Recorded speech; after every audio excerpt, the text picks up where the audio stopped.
Hello students, आज हम solution chapter का लास्ट टॉपिक करेंगे और यह है सोलुबिलिटी एंड हेनरीज लॉ। तो आइए शुरू करते हैं। सबसे पहले हम सोलुबिलिटी की बात करते हैं। सोलुबिलिटी किसे कहते हैं? तो बहुत सिंपल है। सोलुबिलिटी का मतलब है कि किसी पर्टिकुलर टेम्परेचर पर कोई भी सॉल्यूट किसी फिक्स्ड वॉल्यूम ऑफ सॉल्वेंट में कितनी उसकी अमाउंट जो है वो डिसॉल्व हो सकती है।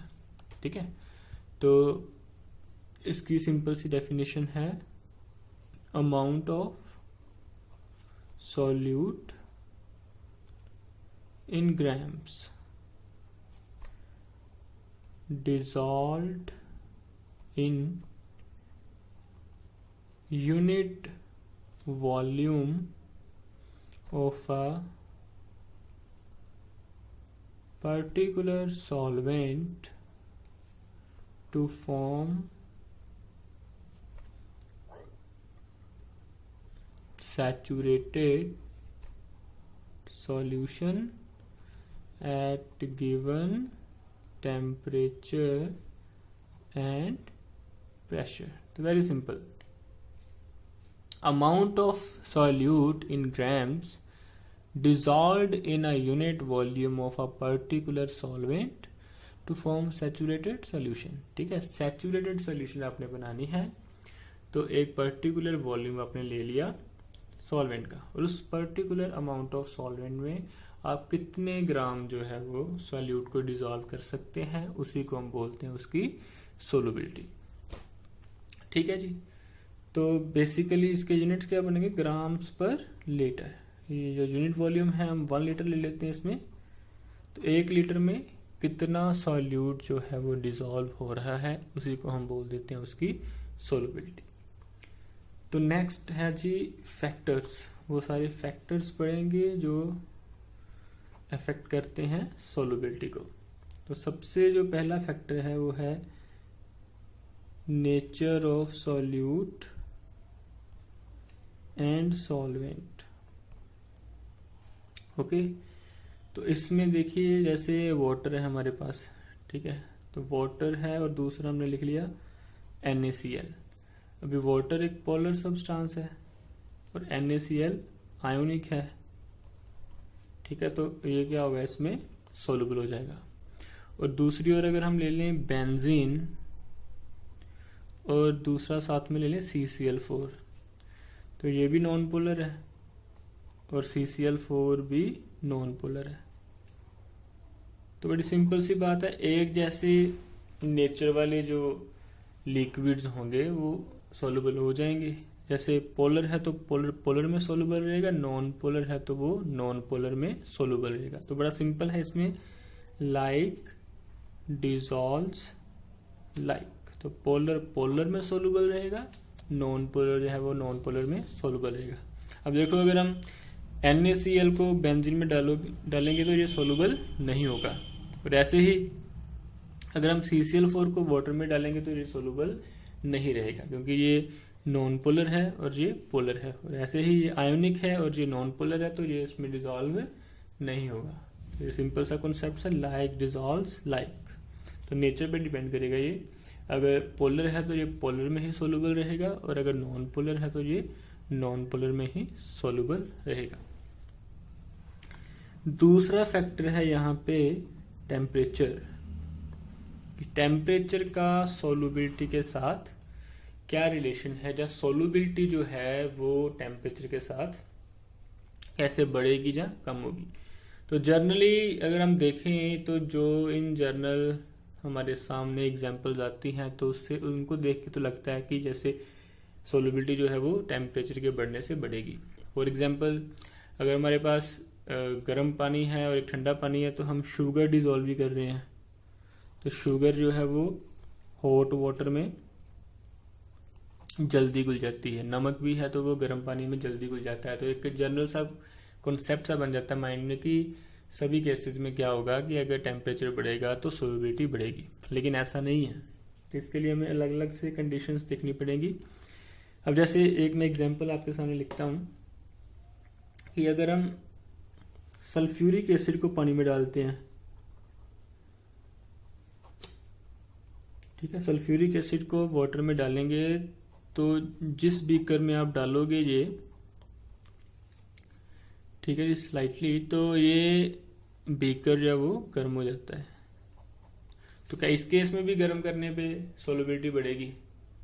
जहाँ एक और एग्जांपल है NaOH, तो NaOH को आप वाटर में डालोगे तो ये भी जो बीकर है जिसमें आप डालोगे ये भी गर्म हो जाता है, इट इज स्लाइटली हॉट।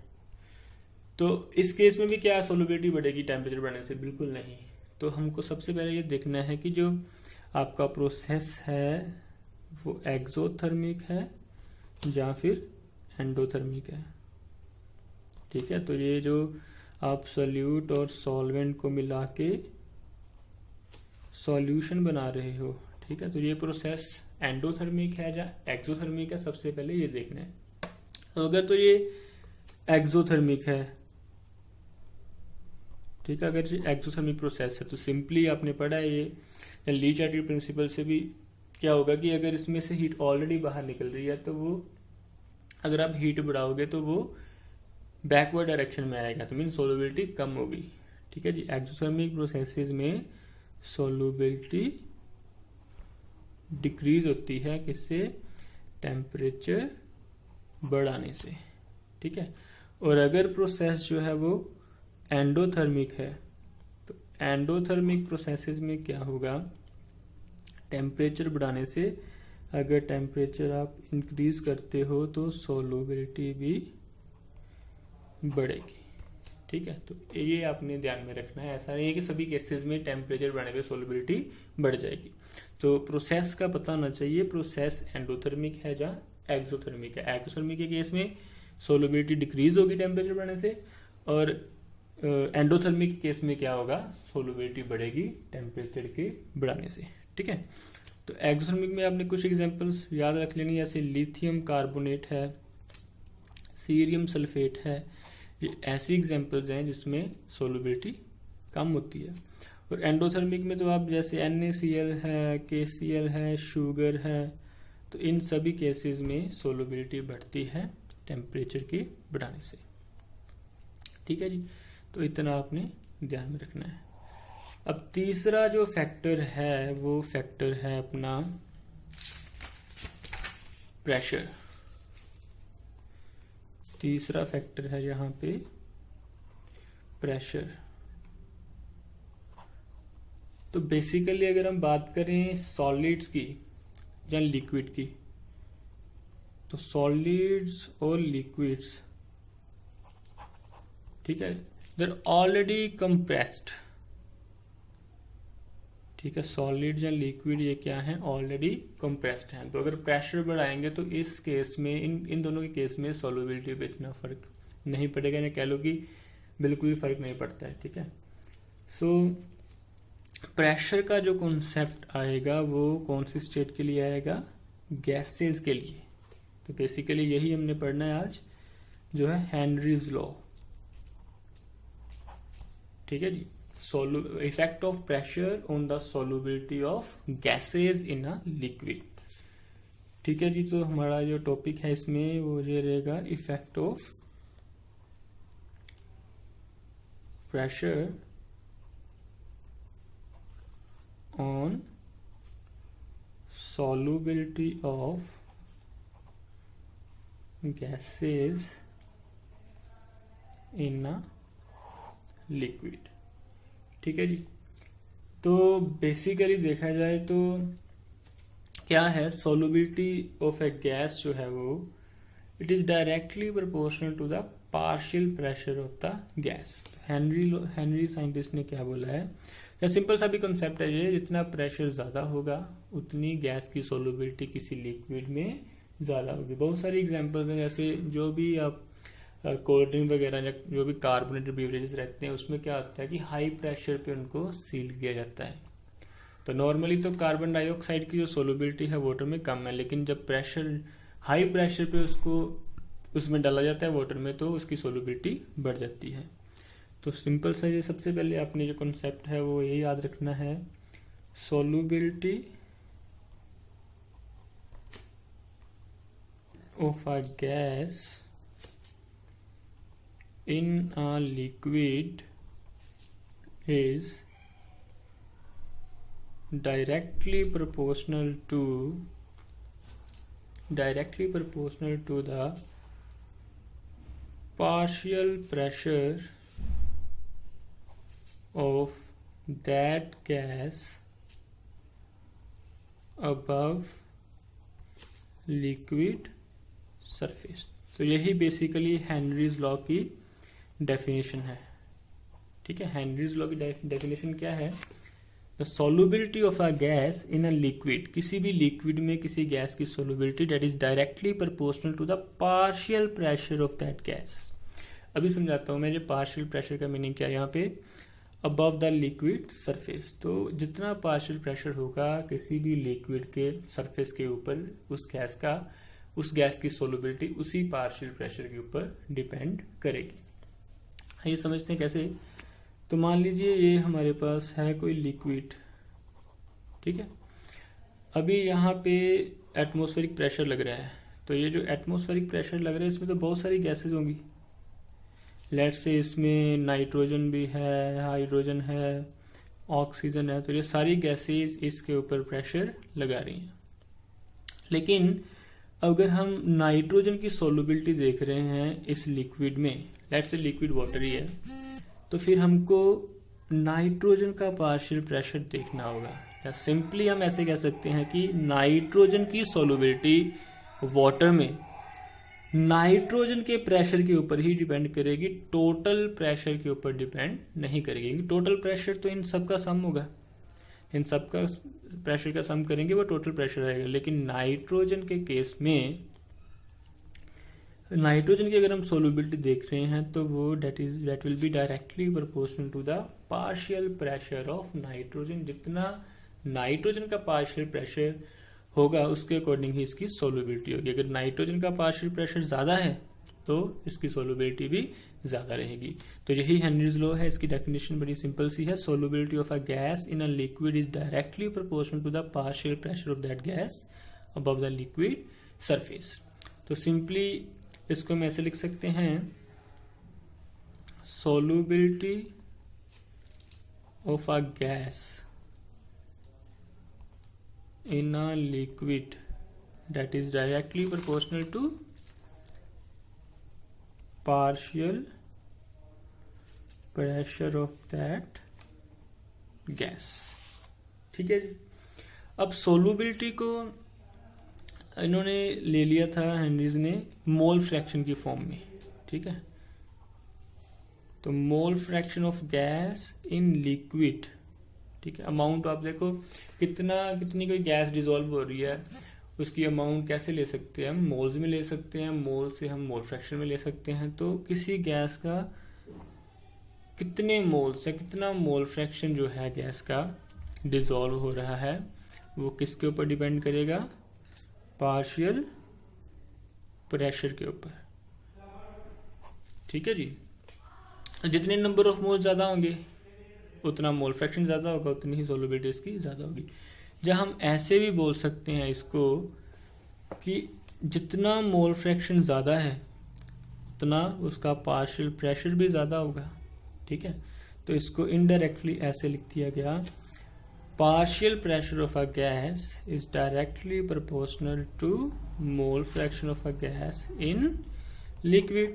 तो ऐसे लिख सकते हैं हम, क्यों? क्योंकि अगर जो सोल्युबिलिटी है, सोल्युबिलिटी क्या कहिए या इसको ऐसे भी बोल सकते हैं, mole fraction of any gas is directly proportional to partial pressure. जितना पार्शियल प्रेशर ज्यादा होगा उतनी सोल्युबिलिटी ज्यादा होगी।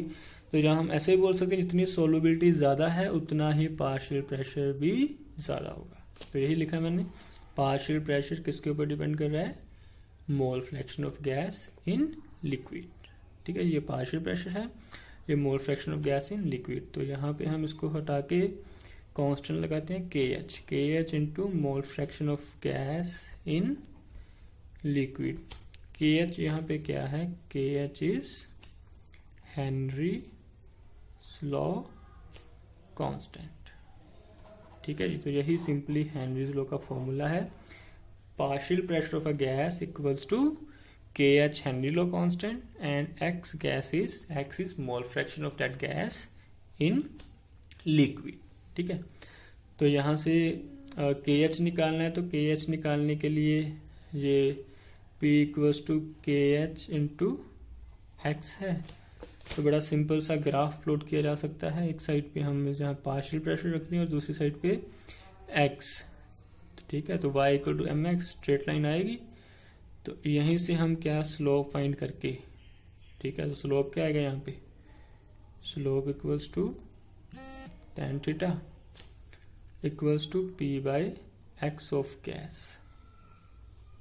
ठीक है, तो यहाँ से KH हम निकाल सकते हैं। ठीक है जी, और जो KH है वो डिपेंड करता है nature of solute and solvent पे। अब नेक्स्ट देखिए हमारे पास है P equals to KH into X। ठीक है, और X अगर हमने फाइंड करना हो तो इसको हम ऐसे लिख सकते हैं, और X और जो KH का रिलेशन है वो क्या आ गया हमारे पास, इनवर्स रिलेशन। तो इट मीन्स मोल फ्रैक्शन और KH हेनरी लॉ कांस्टेंट का आपस में इनवर्स रिलेशन है। अब कुछ एग्जांपल्स में आपको यहाँ कुछ वैल्यूज लिख देता हूँ KH की। तो KH की वैल्यू यहाँ पे, और यहाँ गैसेस एट 20 डिग्री सेल्सियस, तो KH की वैल्यू फॉर हीलियम जो है वो 140 है, हाइड्रोजन के लिए 75 है, ऑक्सीजन के लिए ये 35 है। तो देखिए अगर हम बात करें यहाँ पे, तो KH की वैल्यू 140 है, तो KH जितना ज़्यादा रहेगा X की वैल्यू उतनी कम रहेगी। तो means helium is almost insoluble, जो वाटर में डिसॉल्व नहीं होती है। तो सिंपली क्या याद रखना है कि KH का इनवर्स रिलेशन है मोल फ्रैक्शन से। जितना KH की वैल्यू ज़्यादा होगी उतना मोल फ्रैक्शन उसका लिक्विड में कम होगा, मीन्स उसकी सोलुबिलिटी उतनी कम होगी। तो हाइड्रोजन के लिए KH कम है तो मीन सोलुबिलिटी ज़्यादा होगी। ऑक्सीजन के लिए देखो बिल्कुल ही कम है, तो इसकी सोलुबिलिटी इन तीनों में सबसे ज़्यादा होगी। तो सिंपल सा कॉन्सेप्ट क्या है, जितना KH की वैल्यू ज़्यादा होगी उतनी सोलुबिलिटी उसकी कम होगी। ठीक है, अब इसकी एप्लीकेशंस क्या है, कुछ हेनरी लॉ की एप्लीकेशन भी डिस्कस कर लेते हैं। इसमें सबसे पहली एप्लीकेशन तो इसकी ये है कि जितनी भी कार्बोनेटेड बीवरेजेस हैं उसको हाई प्रेशर पे सील करते हैं। ठीक है, हाई प्रेशर है तो कार्बन डाइऑक्साइड की जो सोलुबिलिटी है वो भी इन कोल्ड ड्रिंक्स में ज़्यादा रहेगी। ठीक है, तो एकदम से जब हम कोल्ड ड्रिंक को ओपन करते हैं तो अंदर तो प्रेशर ज़्यादा है लेकिन बाहर प्रेशर कम है। तो high pressure to low pressure क्या होता है, वो लिक्विड एकदम से बाहर आता है कोल्ड ड्रिंक्स में। ऐसे ही दूसरी एप्लीकेशन इसकी ये है कि जैसे जो लोग हायर एल्टीट्यूड्स पे रहते हैं, जैसे हिल्स पे रहते हैं, ठीक है, तो वहां पे क्या है कि प्रेशर कम होगा तो ब्लड स्ट्रीम में ऑक्सीजन की सोलुबिलिटी भी कम रहेगी, क्योंकि प्रेशर कम है, जितना प्रेशर ज़्यादा है उतनी सोलुबिलिटी भी गैसेस की ज़्यादा होती हैं। तो ब्लड स्ट्रीम में ऑक्सीजन कम रहेगी तो वहाँ पे जो लोग रहते हैं ज़्यादातर उनको प्रॉब्लम आ सकती है एनॉक्सिया की। ठीक है, due to lack of oxygen in blood, why, due to low pressure. ठीक है, तो ये कुछ एप्लीकेशंस हैं। आइए अब एक न्यूमेरिकल सॉल्व करते हैं इसके ऊपर बेस्ड। तो न्यूमेरिकल की स्टेटमेंट क्या है, देखिए, KH for nitrogen is 1 × 10⁵ atmosphere at 298 Kelvin. The mole fraction of nitrogen in air is 0.8. The number of moles of nitrogen from air that dissolves in 10 moles water at 298 Kelvin and 5 atmospheric pressure is. तो क्या निकालना है यहाँ पे आपने, number of moles of nitrogen जो dissolve हो रहे हैं 10 मोल्स ऑफ वाटर में, प्रेशर आपको दे रखा है 5 एटमोसफेयर। तो सबसे पहले लिख लेते हैं आपको गिवन क्या है, तो KH की वैल्यू गिवन है, ठीक है जी, और मोल फ्रैक्शन आपको दे रखा है नाइट्रोजन का एयर में। यहां पे ये पॉइंट याद रखना है। तो यहाँ पे फॉर्मूला तो सबको पता है, KH × X है, ठीक है, तो ये फॉर्मूला सभी लगाते हैं, लेकिन X यहाँ पे क्या है ये माइंड में रखना है कि ये मोल फ्रैक्शन है लिक्विड स्टेट में, ठीक है, गैस का mole fraction in liquid solution में, ठीक है, ये ध्यान में रखना। लेकिन यहाँ पे आपको जो नाइट्रोजन का मोल फ्रैक्शन दे रखा है वो एयर में दे रखा है, तो ये थोड़ा ध्यान में रखना। यहाँ अगर डायरेक्टली पुट करोगे तो ये गलत हो जाएगा। तो आइए कैसे करना है इसको देखते हैं। सबसे पहले आपको ये पार्शियल प्रेशर निकालना है नाइट्रोजन का, ठीक है। तो कैसे निकाल सकते हैं पार्शियल प्रेशर? अभी आपको देखो हमारे पास मान लो एयर है, ठीक है, ये सारी एयर है। तो एयर में जो मोल फ्रैक्शन है नाइट्रोजन का वो दे रखा है आपको कितना, 0.8, और टोटल प्रेशर कितना दे रखा है? टोटल प्रेशर दे रखा है आपको 5 एटमोस्फेयर दे रखा है आपको 5 एटमोस्फेयर। सो मोल फ्रैक्शन भी दे रखा है। तो डाल्टन्स लॉ के अकॉर्डिंग जो पार्शियल प्रेशर होता है वो total pressure multiply by mole fraction. Dalton's law पढ़ा हमने पहले भी। तो पार्शियल प्रेशर किसके इक्वल है? Total pressure multiply by mole fraction. तो पार्शियल प्रेशर कितना आएगा यहाँ पे? टोटल प्रेशर है अपने पास 5 और मोल फ्रैक्शन है 0.8। तो पार्शियल प्रेशर जो है नाइट्रोजन का वो यहाँ पे कितना आ जाएगा? 4 एटमोस्फेयर। क्लियर है जी? तो अब यहाँ पे हम क्या मोल फ्रैक्शन फाइंड कर सकते हैं लिक्विड स्टेट में? Partial pressure of nitrogen equals to Henry's law constant multiply by mole fraction of nitrogen in liquid state, ठीक है। तो पार्शियल प्रेशर 4 है, KH की वैल्यू हमको दे रखी है 10⁵ और यहाँ पे आएगा x ऑफ नाइट्रोजन। तो ये कितना बन गया? 4 इंटू 10⁻⁻5 x ऑफ नाइट्रोजन। अभी मोल फ्रैक्शन आया लेकिन हमें निकालना क्या है? नंबर ऑफ मोल्स, ठीक है। तो मोल फ्रैक्शन का फॉर्मूला लगाएंगे, number of moles of nitrogen divided by number of moles of nitrogen plus number of moles of water, ठीक है। तो ये देखिए यहाँ पे मोल फ्रैक्शन भी बहुत कम है नाइट्रोजन का, इट मींस इसके नंबर ऑफ मोल्स को हम डिनोमिनेटर में नेग्लेक्ट कर सकते हैं क्योंकि इसकी वैल्यू बहुत ही कम है। तो सिर्फ क्या रहेगा हमारे पास? Number of moles of water. तो यहाँ पे number of moles of nitrogen, तो number of moles of water हमको गिवन है, स्टेटमेंट में गिवन है 10 मोल्स।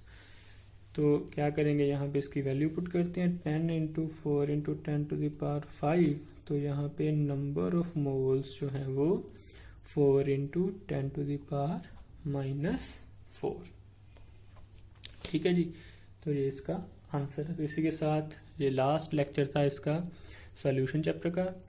तो सभी वीडियोस अपलोड कर दी गई हैं और अगर आप असाइनमेंट्स और नोट्स चाहते हैं तो आप डिस्क्रिप्शन बॉक्स में मैंने एक नंबर दे दिया है, वहाँ पे आप व्हाट्सएप करके वो भी मंगवा सकते हैं। तो थैंक यू वेरी मच। तो इसी के साथ अपना सारा सॉल्यूशन चैप्टर कंप्लीट है। Thank you ji.